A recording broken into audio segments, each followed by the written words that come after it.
各位朋友，大家好。一提起唐玄宗啊，人们总会马上就会想起杨贵妃。一提起杨贵妃，就会想到那首《长恨歌》，想到那几句诗：7月7日长生殿，夜半无人私语时。在天愿作比翼鸟，在地愿为连理枝。天长地久有时尽，此恨绵绵无绝期。很美的诗，赞颂的是这一段帝王的爱情。当人们为这段爱情而神往的时候，却忽略了一个很重要的事实，是唐玄宗李隆基在最危急的时候放弃了自己所爱的女人，而只是为了自己的地位能够再长久一点。有人可能会说呀，当时唐玄宗也是无奈，如果不让那些哗变的士兵杀了杨贵妃的话，他自己的命都可能保不住。其实啊，我倒觉得未必如此。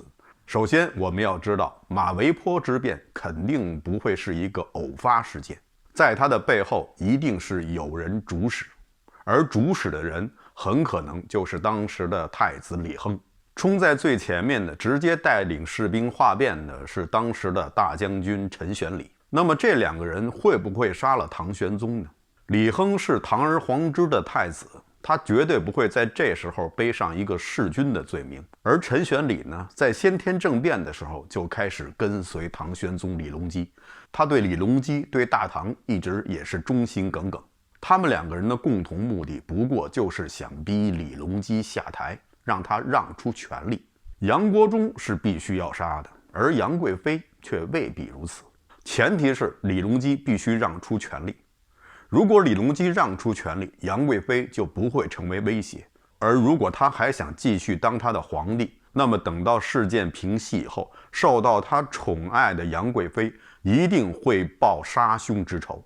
如果按这个逻辑推导下去，那么也就是说，唐玄宗李隆基在那个时候还有一个选择，可以保住杨贵妃的命，就是他宣布放弃帝位，宁愿去做一个太上皇，把皇位传给太子李亨。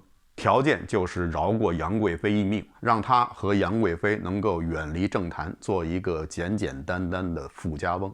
如果唐明皇李隆基失去了权力，那么杨贵妃也就不会对那些参与兵变的人制造任何的威胁。相信那些兵士们也不会一定要诛杀这么一个女人，因为他们也知道，造成今天这样的局面并不是这个女人的错。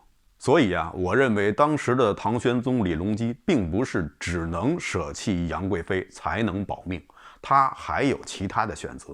可是我翻遍史书也没有查到他曾经往这个方向去考虑，他甚至想都没有想过。他为他所爱的杨贵妃做的唯一的辩解，就是说这一切都是杨国忠的错，和这个身在深宫的女人有什么关系？希望能够饶过杨贵妃一命，然后就没有然后了，然后就是赐死。赐死了杨贵妃，虽然暂时保住了她的地位，但是呢，这个时间并不长。很快，他的太子李亨就和他分道扬镳。而且在不打招呼的情况下就自立为帝，并遥奉他为太上皇。最终他还是失去了权力，也失去了他说的他最爱的女人。人们常说3岁看老，意思呢就是说一个人最初是怎样为人处事的，那么他以后的一生都会不断的在同一轨道上重复着。我们也可以把它说成是性格使然，或者是天性如此。这句话呢，也同样适用于感情世界。一个人是如何对待自己第一次感情的，很大程度上也就决定了他是如何处理以后的感情。就是说，如果他的第一次感情是爱得死去活来、刻骨铭心，那么他的第2段甚至第3段感情也会重复这样的节奏。即使是不断的为此付出代价，恐怕也很难改变他对待感情的态度。就像后世的某个人刚刚从一个坑里爬出来，又一头扎进了一个更深的坑里，周而复始，坑坑不绝。相反，如果一个人在第一次感情中扮演的是一个负心者的角色的话，那么也不要期待他会多么忠贞于以后的感情。当唐玄宗李隆基一个人孤零零地住在冷宫的时候，他身边没有了高力士。唐肃宗李亨已经很久没有过来问安了。身边熟悉的燕语莺声也早已消失不见。那么这时候他会想起谁呢？是杨玉环吗？还是武惠妃？应该都不是。这两个人似乎和这样的环境非常的不搭。那么他会想起谁呢？在这样的冷清之地，在这样的患难之时，我相信他会想起他的发妻王皇后，这位和他一起走过最艰难的岁月，扶助他于微末之时的发妻王皇后。不知道此时的唐明皇会不会后悔？后悔是自己当初的薄情寡性，才导致今天自己落入如此境地。唐明皇一生的感情经历，充分地向大家展示了什么叫做只能共患难，不能同富贵。最早的王皇后如此，再以后的武惠妃以及再往后的杨贵妃，不过是多按了2次 Ctrl+C。所以我们今天的故事就从这位王皇后开始说起。唐明皇这一生总共有3个皇后，一个呢是我们今天要说的王皇后，另外一个呢就是我们熟悉的武惠妃，还有一位呢是杨皇后。不过武惠妃和那位杨皇后在他们活着的时候都不是皇后，武惠妃是唐明皇死后追封的，而那位杨皇后呢是被他的儿子后来的唐肃宗李亨追封的，而只有我们今天要说的王皇后是她在生前的时候就是皇后。王皇后是出身于太原王家，太原王家也是唐朝的5姓7望之一。王皇后的先祖曾经出过在南北朝时期南梁与南陈交接期间出现的一位大将军，叫王增辩，就是和后来南陈的皇帝陈霸先一起平定侯景之乱的那位将军，后来也曾经和陈霸先争夺天下，不过呢没有成功。这可能是历史上太原王室最靠近皇位的一次。唐朝太宗时期的宰相王圭也是这位王皇后的先祖，不过到了王皇后的父亲王仁角这一代，境况就大不如前了。王仁角呢，当时是担任一个五品的武官，在王皇后很小的时候，应该是不足8岁，就被聘为当时的临淄王李隆基的郡王妃。史料上呢是没有王皇后的出生日期，我们只能推断，因为当时李隆基才不过只有8岁。李隆基出生的时候呢是皇子，被封为楚王。再之后，他的境遇就随他的父亲李旦的变化而变化。他出生的时候，李旦是皇帝，不过李旦这个皇帝是一个彻头彻脑的傀儡。本来是他哥哥李显当皇帝，后来因为一怒之下说错了一句话，说他能把天下都让给他的老丈人韦玄真。这句话激怒了武则天，武则天就把刚刚登基30几天的皇帝李显轰下了台，轰到了房州去当他的庐陵王。随后呢，又让李显的弟弟李旦登基，但是朝中大事李旦基本上没有什么参与权，全部都是听由他母亲做主。也就是在李旦当傀儡皇帝的差不多6年间，李隆基出生了，当时是公元685年。李隆基在他7岁的时候就表现出了不同一般人的胆识。有一次朝中举办一次重要的庆典活动，当时负责宫门秩序的一个武士的子弟呢，看不惯李隆基的车马侍从那样井然有序，那样有神气，就故意找茬斥责李隆基的随从。这一下子就激怒了当时只有7岁的李隆基，他就大声地对这个武士子弟说这是我们李家的朝堂，你在这里神气什么？就把这个武士子弟臭骂了一顿。这事儿呢传到了武则天的耳朵里，大家呢也都为这个年幼的李隆基捏把汗。但是没想到武则天呢听了以后哈哈一笑，觉得他这个孙子很有胆气，从此以后就对他另眼相待。但是毕竟当时的李隆基还不过只是一个孩子，他的命运是和他的父亲李旦的命运息息相关的。李旦当了6年的傀儡皇帝，后来呢，一则是因为这皇帝当的是寡淡无味，二则呢也为自己的安危着想，所以呢他就主动把皇位让给了他的母亲武则天。这是发生在载初元年，公元690年，武则天登基，开创了武周王朝。这也是李旦的第一次让位。在武则天执政10几年以后，那时候他已经差不多80岁，精力已经大不如前，所以这时候他最需要解决的问题就是将来这天下是传给姓李的还是传给姓武的。在这个时刻，有一个人发挥了非常重要的作用，应该说李氏皇族的子子孙孙都应该感谢这个人。他是谁呢？他是狄仁杰。狄仁杰当时已经是武皇的宰相，而且深得武则天的信赖。有一次散朝以后，武则天呢特意把狄仁杰留下，说让他帮着解一个梦。狄仁杰说，解梦这个应该找青天剑的人他们来解，臣没有这方面的专长。武则天却坚持说，这个梦只有你能解。然后武则天就把这个梦告诉了狄仁杰。他说呀，他梦见自己落在了水中，当时是波涛翻滚，他随时有可能被波涛卷走，一命呜呼。这时候呢，他看见空中飞来了一只大鹦鹉，于是呢，他就向鹦鹉呼救，说快来救朕。这鹦鹉听到以后，果然就一个俯冲就来搭救武则天。但是很可惜，鹦鹉的2翼突然折断，这只鹦鹉也坠入了波涛之中。武则天梦中惊醒，就是这么一个梦。狄仁杰呢思索片刻，就说这个鹦鹉的鹉，那当然是陛下您的姓氏。鹦鹉的2翼代表您的2个儿子，所以这个梦就告诉陛下您，如果能够重新启用您的2个儿子，就相当于羽生双翼，一定能够一飞冲天。武则天当时听了以后呢，很生气，认为狄仁杰不该过分干预他的家事。狄仁杰又进一步劝武则天说，陛下，如果您把皇位传给您的儿子，那么将来您还可以入太庙享受子孙的祭祀，而如果您把皇位传给您的侄子武承嗣，从古至今我从来没有见过姑姑会得到祭祀的。这句话呢，也是触动了当时的武则天。虽然武则天当时并没有答应狄仁杰什么，但是呢，心已有所动。后来没过多久，武则天呢就派人悄悄地把在泸州的李显召回了京城。但是这事儿呢，当时朝中的重臣，包括狄仁杰都不知道。有一天呢，武则天又单独召见狄仁杰，又向他提起了将来的皇位继承问题。狄仁杰一如既往地请求武则天把皇位传给李氏皇族。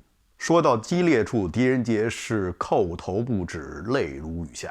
武则天也被狄仁杰对李唐王室的忠诚所感动，微微一笑，就唤出了早已躲在屏风后面的李显。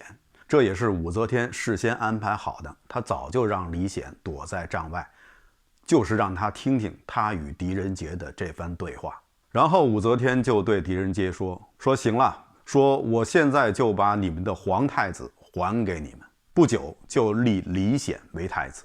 武则天之所以这么做，一方面呢，可能是想让李显知道他的太子之位得来不易；二来呢，也是为李显安排一位贤相，让未来的皇帝李显与狄仁杰之间建立一种信任，也让李显知道狄仁杰的忠心。这样将来有狄仁杰这样的贤相辅佐李显，武则天也能够更加的放心。不能不说他所谋甚远。不过很可惜啊，狄仁杰在公元700年的时候就去世了。那是在神龙政变之前，李显还没有当上皇帝。这一段应该是狄仁杰作为一个臣子的高光时刻，远远要亮过他破的那些案子。李显做了太子，那么以前的皇嗣李旦就被降格封为了相王，他的儿子也从亲王降到了郡王。也就是这时候，李隆基被封为了临淄王。这时候他已经迎娶了王氏做他的郡王妃，而这段时间他的境遇是非常之差。他和他的几个兄弟，包括他的大哥李承器，还有几个堂兄弟，那是被废黜的前太子李贤的儿子。他们兄弟几个以及他们的家世都被关押在皇宫中，过的是一种半囚徒的生活。那段时期应该是李隆基人生中最黑暗的时期，而陪在他身边的就是当时他的郡王妃王氏。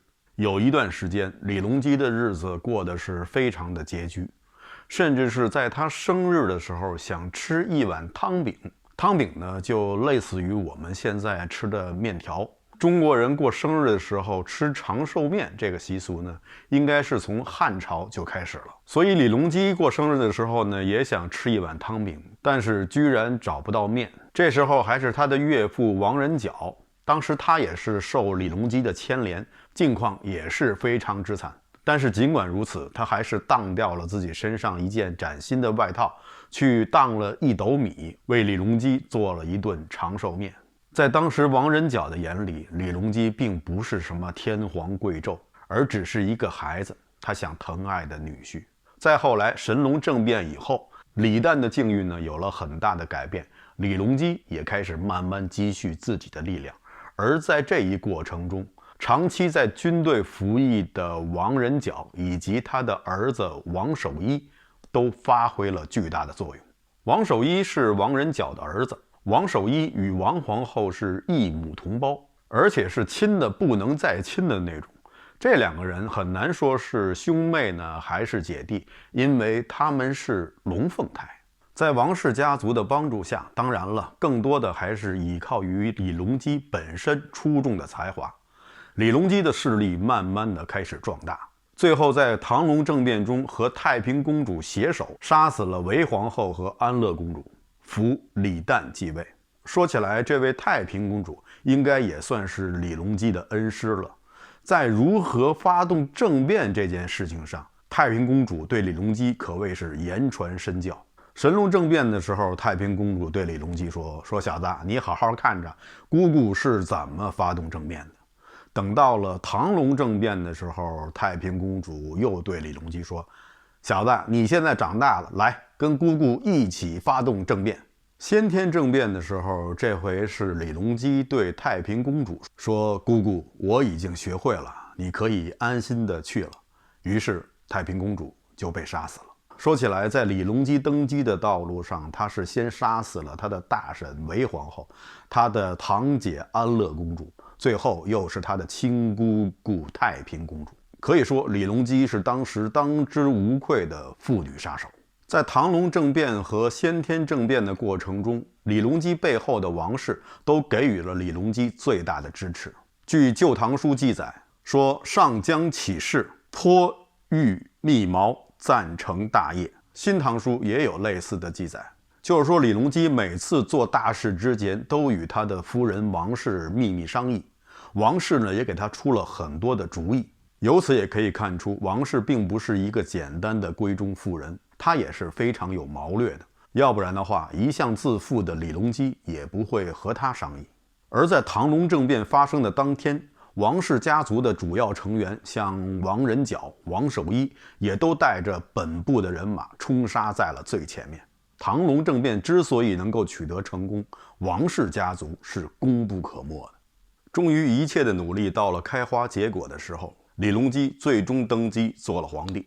为了表彰王家一路以来的相助之功，李隆基继位以后马上封王氏为皇后，封他的父亲王仁角以国公，开府仪同三司，是纵一品的大员。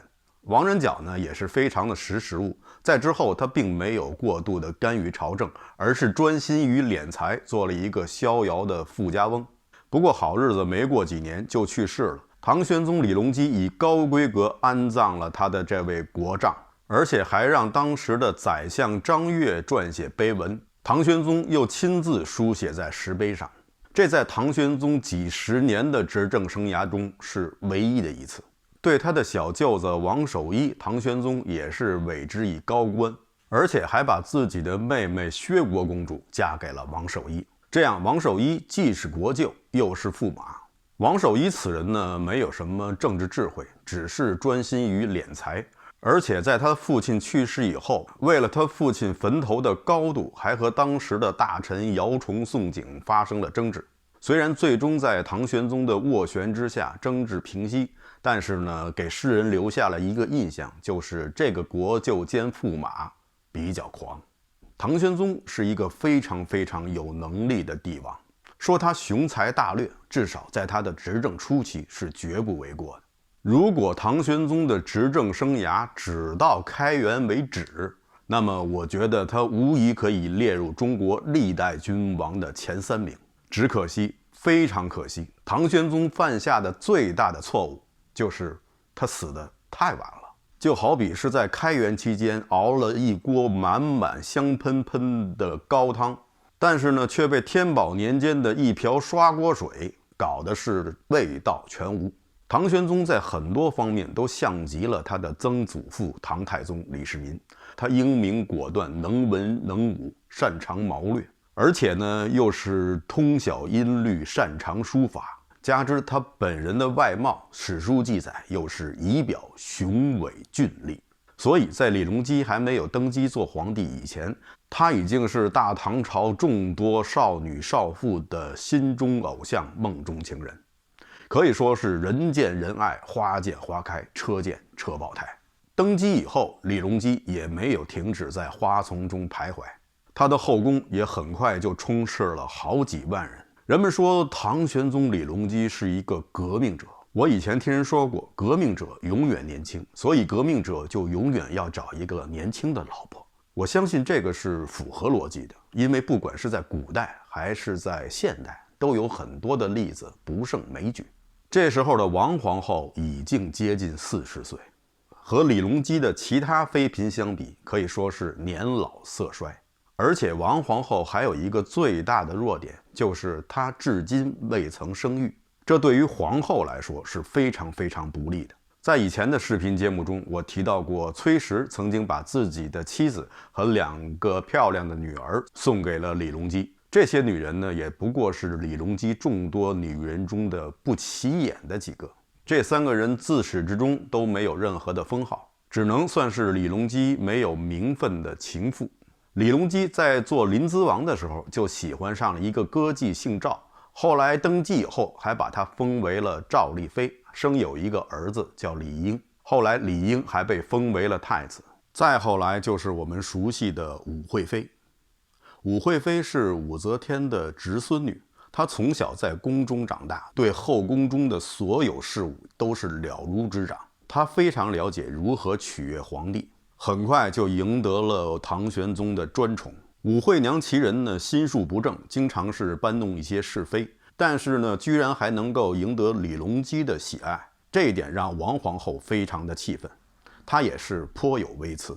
相信这些也影响了她与唐玄宗李隆基的关系，2个人之间再也不像以前那样和睦了。说起来啊，历史真是不断的重复，也就是在70年前，当时的唐高宗李治的皇后也是姓王，也是出自于太原王氏，最后也是完败于一个姓武的女人，就是武则天。70年以后，也是在后宫里，姓王的女人和姓武的女人进行了第2次交锋，结果一点不出人所料，王氏依然是完败。相信这时候王皇后和李隆基之间发生过很多次争执，双方的关系也出现了裂痕。李隆基已经有了废后的打算，他还把自己这个废后的想法告诉了自己一位亲近的大臣，叫江角的。这个江角呢是个大嘴巴，回头就把唐玄宗要废后的想法告诉了王皇后的妹夫，叫李峤。李峤是王皇后的妹夫，同时也是李唐宗室子弟，所以李峤回头又去问李隆基，说听江角说你打算废后，是否真有此事？李隆基一听就勃然大怒，这件事情他只是一个想法而已，没想到江角却把这件事情说出去，所以盛怒之下，李隆基就打了江角60大板，还把他流放边陲。在流放途中，江角就死了。江角事件是极大的触痛了王皇后，她这才知道与她共患难的夫君这时候要抛下她不管了。在唐朝被废的皇后最后的结局基本上是有死无生。王皇后没有想到李隆基竟然如此的绝情，于是她就向李隆基哭诉道，说难道你就忘记了当年我父亲用衣服给你换了1斗面为你做面条的事情了吗？唐玄宗听到此话以后也是羞愧难当，想起了他们曾经一起走过的那一段非常难走的路，暂时也就打消了废后的念头。王皇后把这一切都归结于自己不能生孩子，所以她就找到了她的同胞兄弟王守一，让他想个办法。这个王守一绝对是一个猪队友，他请了一个名叫明悟的和尚，先是做法祭拜了南斗和北斗，然后在一块霹雳木上，霹雳木呢就是被雷劈过的木头，在这上面呢写下了玄宗皇帝的名讳，让王皇后随身佩戴，而且还对王皇后说，你带着这个牌子，你就可以早生贵子，而且将来可与则天皇后相比。王皇后刚刚戴上这个牌子没多久，就被人揭发出来了。唐玄宗派人调查，证据确凿，王皇后就此惹上了大麻烦。那么是谁揭发出来的？很多人都怀疑是武惠妃所为。唐玄宗大怒，因为这个牌子上不仅是有他自己的名讳，而且呢，据调查，那个和尚还说过将来让王皇后能够效仿则天皇后这样的话。这就大大触动了唐玄宗李隆基身上，也可以说是所有李唐皇室人员身上的这块逆鳞。唐玄宗当即宣布废除王皇后的皇后称号，贬为庶人，迁居冷宫。没过几个月，王皇后郁郁而死。因为王皇后生前对宫中的下人们非常的宽厚仁慈，所以呢，她在后宫中的人缘非常的好。他去世以后，宫中的人都为其哀悼。这时候，唐玄宗李隆基也开始后悔，觉得对王皇后的处罚过重过激，所以最后是以一品的规格安葬了王皇后，但是并没有恢复她皇后的封号。至于那位猪队友王守一，在王皇后被贬的时候，他已经被唐玄宗处死，而早先嫁给他的唐玄宗的妹妹薛国公主，这时候自然就又回到了皇宫之中。没过多久，又让唐玄宗嫁给了另外一个人，叫裴韵。说起这裴韵呢，我不禁又要跑一下题。准确的说不叫跑题，叫填坑。在以前的视频节目中，我曾经提到过，在唐朝有一位公主非常的狠辣，她就是裴韵的前妻。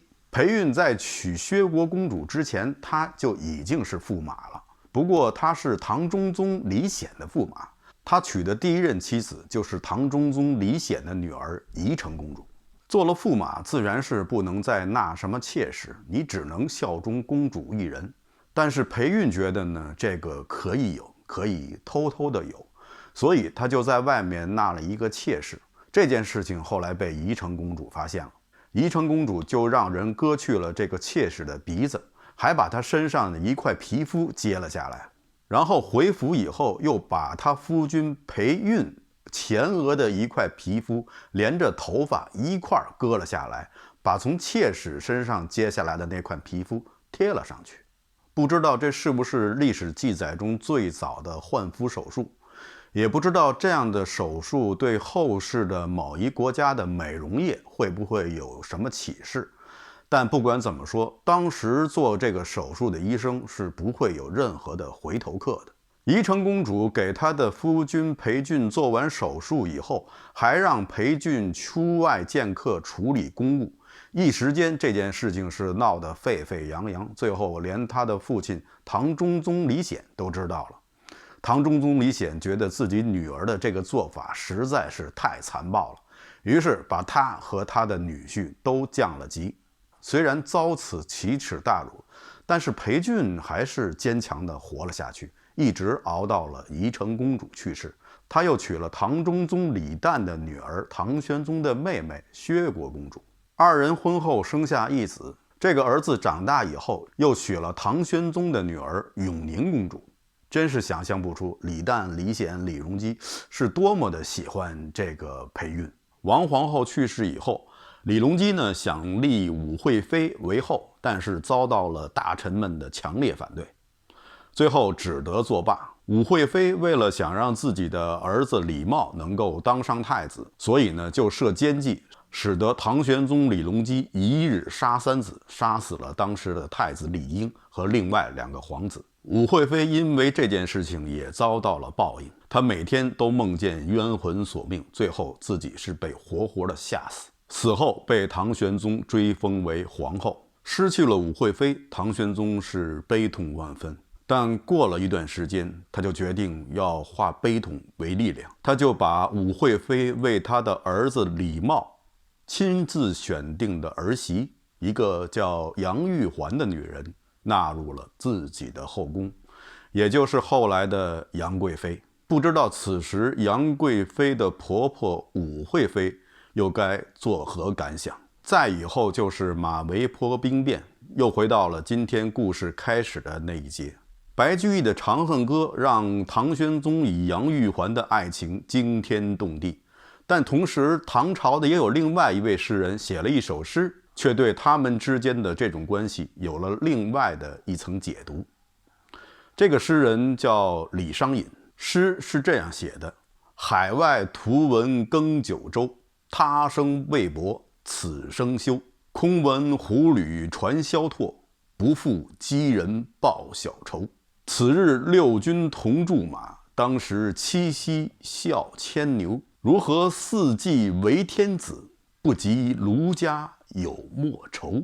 最后两句的意思呢，就是如何你做了40年的天子，居然不如民间的老百姓一样，能够保住自己的妻子。所以或许我们应该暂时放下歌颂唐玄宗与杨贵妃这段惊天动地的爱情，转而想想作家张爱玲曾经说过的一句话，说唐玄宗爱杨贵妃，爱的不是她的容貌，爱的是她的热闹。